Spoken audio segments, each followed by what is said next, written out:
আমি হাসান। কলকাতা থেকে দূরে এক অজপাড়া গায়ে আমি আমার বাবা আমার সাথে থাকি। আমার বাবা একজন ব্যবসায়ী ও গ্রামের চেয়ারম্যান। বয়স ৫৫। আমার বয়স ৩৩। ১৫ বছর বয়সে আমার বাবার বিয়ে হয়েছিল। আমার এখন বয়স ১৮।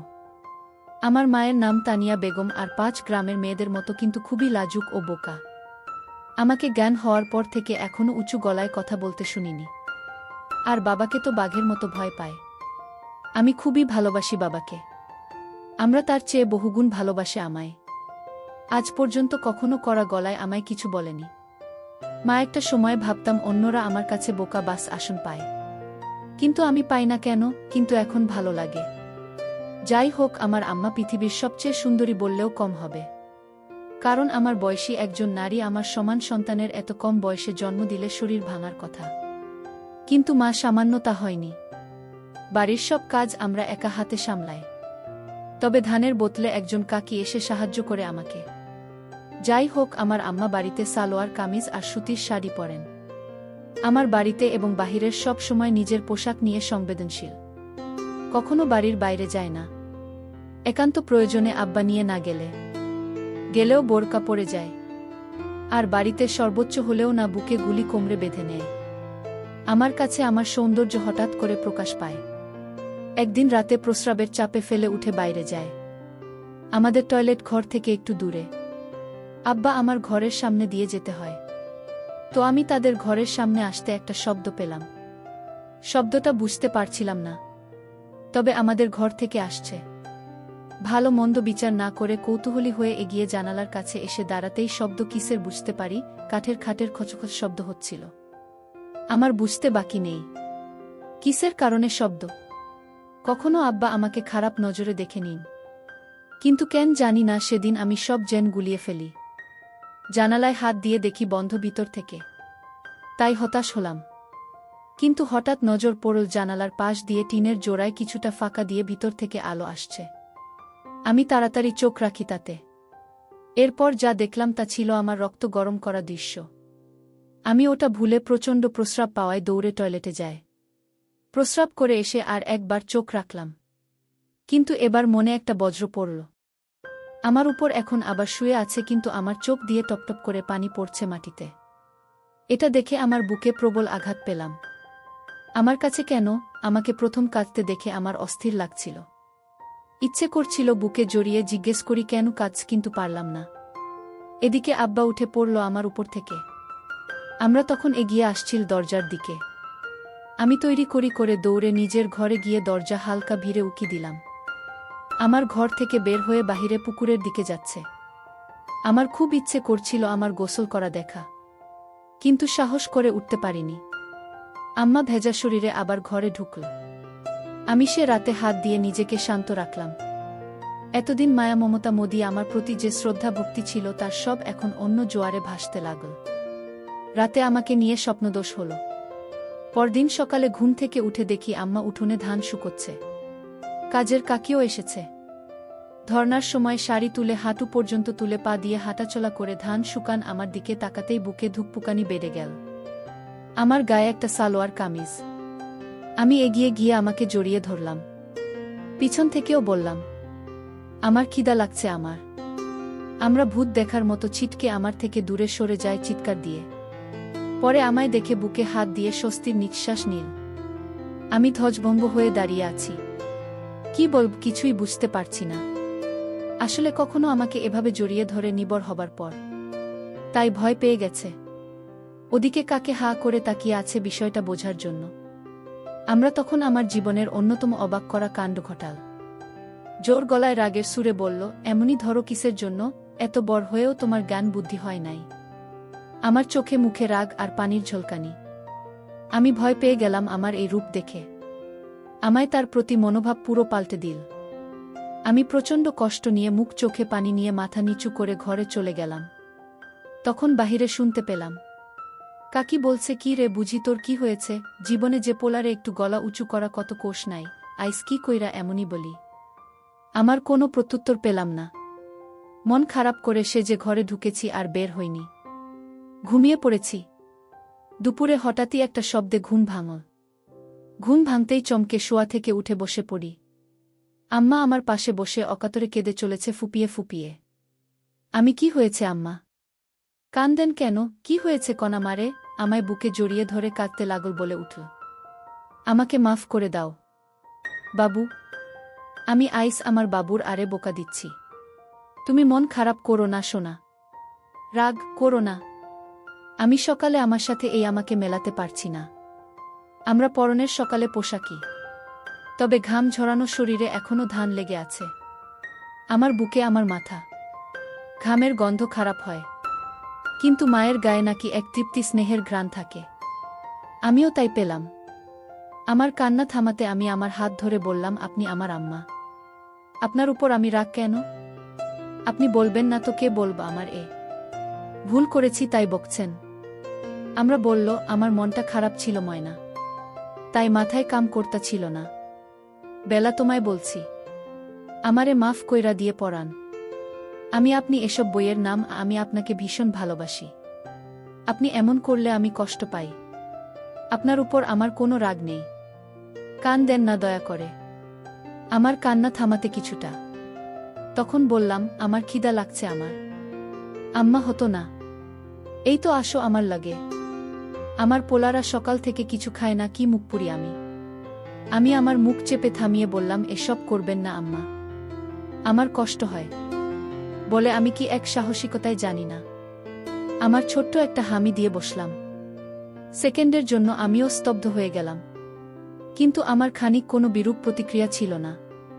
উল্টো আমায় অবাক করে আমার গালেও দিয়ে আমার সোনা বলে বুকে জড়িয়ে ধরল। আমি আকাশপাতাল এক হওয়ার মতো অবস্থা হয়ে গেলাম। আসলে কখনো এমন কিছু ঘটেনি এর আগে। সাধারণ তোমার সন্তানের ধরনের আচরণ স্বাভাবিক, কিন্তু আমাদের বিষয়টা ভিন্ন। এত বড় হয়েছি, কখনো এমন করিনি কেউ হঠাৎ করা একটু অস্বাভাবিক। কিন্তু আমার কান দিয়েও আমি অবাক।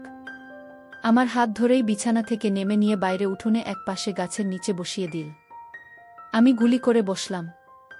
আমরা তখন ভিতরে গিয়ে প্লেটে করে খাবার আনন। আমায় খাইয়ে দিল নিজ হাতে, মাঝে হঠাৎ আবার কে দিল। আমার দিকে চেয়ে আমার গালে হাত রেখে, আমি আবার কাঁদছেন। আপনি সব ভুলে যান। আমি না আপনার পোলা, আমারে ভালোবাসেন বলেই তো বকছেন। না হলে বকতেন না তো। আমি আমার চোখ মুছে দিলাম। তারপরও থামে না। আমি আর খাব না, আপনি কাঁদলে আমি উঠে চলে যাচ্ছি। তখনই আমার হাত ধরে বসিয়ে দিল, বল আচ্ছা আর কান্না, বসো বসো। আমি মার চোখ ভালো করে মুছে দিয়ে আবার আমি দিলাম। প্রথমবার দিয়ে সাহস বেড়ে গেছে। মা এবারও কিছু বলল না। মুচকি হেসে আমার প্রতি স্নেহ প্রকাশ করল। আমি বুঝলাম না অপরাধবোধে আবেগী হয়ে গেছে বলে এই আচরণ। যাই হোক, স্বাভাবিকভাবেই নিলাম। খেয়ে উঠে গোসল করে এলাম নদী থেকে। বাড়িতে ঢুকে দেখি আম্মা গোসল করে কাপড় ছিল ওখানে। গায়ে একটা নীল শাড়ি, ভেজা চুলে গামছা বেঁধে খোপা করে কাপন আছে। তখনই আর এক কাহিনী ঘটল। আমার চোখ আটকে গেল মায়ের পেতে। জীবনে মার দিকে এভাবে তাকায়নি বলেই হয়তো এত সুন্দর আমার নজর এড়িয়ে গেছে এতদিন। আমি তাকিয়ে আছি এক ধানে পেটের দিকে। মা তখন আমায় দেখে ফেলে ও তাড়াহুড়া করে পেট ঢেকে ফেলে। আমার খুব লজ্জা পেয়ে বিষয়টাতে বিব্রত হলাম, মায়ের কাছে ধরা পড়ে। কিন্তু মা কিছু বলল না। কয়েকদিন চলে গেল। হঠাৎ আরেক দিন রাতে উঠেই টয়লেটে যায়। তখন আবার আমার কণ্ঠ ঘাটের কোচ শব্দ পেয়ে থমকে যায়। কেন জানি না ভুলে গেছিলাম এই বিষয়টা। এই দুর্দিনের কথা ভেবে নিজেকে একবার গালি দিলেন কেন দেখলাম না। রীতিমতো জানালার পাশের ফাঁকা চোখ রাখতেই আবার সেই দৃশ্য। আমার চোখে মুখে ঠিক আগের মতোই নীরজ জানি, একদম নিস্তেজ লাশের মতো পড়ে আছে। আর আব্বা আপনার মনে কাজ করে চলেছে। আমি আর সামলাতে পারলাম না। ওখানে হাত দিয়ে শান্তি করে নিলাম। কাজ শেষে আব্বা আগের মতোই উঠে দাঁড়িয়ে যায়। আমাকে দেখে আজ এক প্রকার রাগ হলো। কেন এই বুড়ো যে আমার মতো এক রূপবতীকে পায় তা আমার বুদ্ধিতে আসে না। এই বুড়োর সাথে এমন মেয়ে বয়সী নারীকে মানায় না। থলথলে ভুড়িওয়ালা পেট নিয়ে কোনো লাভই হচ্ছে না। তা ক্লাস 1-এর বাচ্চাদের ও বুঝতে বাকি থাকবে না। আমার খাট থেকে নেমে আঁচল ঠিক করতে লাগল। আমি বুঝলাম বের হবে, তাই দ্রুত ঘরে গিয়ে দরজায় উকি দিলাম। আমরা দরজা খুলে বের হলো। দরজা খুলে হঠাৎ কেন জানি না থেমে গেল কিছু সময়। এরপর হঠাৎ মুচকি হেসে মুখটা লাজুকতা করে হাতে থেকে লজ্জা প্রকার দিল। আমি বুঝলাম না কেন এই কাণ্ড। মাত্র যে নারী তার অপূর্ণ কর্মকাণ্ড সেরেছে সে কিভাবে এমন খুশি। যাই হোক, ৭-৫ ভাবতে ভাবতে আমার আসার অপেক্ষা করছি। দেখি আম্মা বাথরুম থেকে ঘরের দিকে আসছে। এমন সময় আমার চোখ উল্টে যাবার জোগাড় হলো আমাকে এই অবস্থায় দেখেন। আমি কখনো কল্পনাও করিনি আমার এরূপ দর্শনের সৌভাগ্য আমার হবে। উঠোনের বাতি জ্বলছে, সেই আলোয় আমার গায়ে পানির বিন্দু চকচক করছে হীরের মতো। হঠাৎ আমার ঘরের সামনে এসে থেমে গেল। আমার দিকে আমার মুখ আচমকা হাত তুলে আডমোড়া ভাঙার মতো করল, আর তার জন্য আরও ভাল লাগছিল। হঠাৎ আবার ঘুরে দাঁড়ালাম। এটা দেখে আমার ঘুম সারা বাড়ি অবস্থা। আম্মা ঘরের ভিতরে ঢুকে গেল। এদিকে আমার কি আর শান্ত থাকার জো আছে? আজও আমি হাত দিয়ে নিজেকে শান্ত করে নিলাম। সকালে উঠে দেখি অনেক বেলা, রোদের আলোয় ঘুম ভাঙল। উঠে বাইরে বেরিয়ে দেখি কাজের কাকি আর আমার গল্প করছে আর ধান সিদ্ধ করছে। আমি গিয়ে তাদের সামনে দাঁড়ালাম। কাকে বল, আপনি উঠছেন? এত বেলা কইরা কেউ ঘুমায়? আমি মুচকি হাসলাম। আম্মা জামানি হাত মুখ ধুয়ে আস, খাইতে দিই বলেই আমায় অবাক করে দিয়ে কাকে সামনে আমার হাত ধরে নিজের দিকে টেনে হামি দিল ও মাথায় হাত বুলিয়ে দিল। আমি অবাক, ওর সাথে লজ্জাও পেলাম। কাকির সামনে বলে, আমি চলে যাই, হাত মুখ ধুয়ে শেখাই। গ্রামে একটু ঘুরে বাড়ি এসে দেখি কাকি চলে গেছে। আমরা বসে আছে মাদুর পেতে। আমি আম্মা এমনি কইরা মানুষের সামনে এসব দেন কেন? আমার খিলখিল করে হেসে দিল, বল, স্মরণ পায় আমার মানিক। কেন খারাপ লাগে? আমি খারাপ কেন লাগবে? কিন্তু মাইন সামনে এসব ভাল লাগে না। আপনি এমন করবেন না। আমার ইচ্ছা ময়নার করুন না। এখন কি খাইবা? আমি মনে মনে বলি তোমাকে খাব, কিন্তু তা তো আর বলা যাবে না। তাই বললাম, আপনি আমাকে ভাত খাওয়াই দিবেন আম্মা। আম্মা দিব না কেন? আমি এখনই আসছি।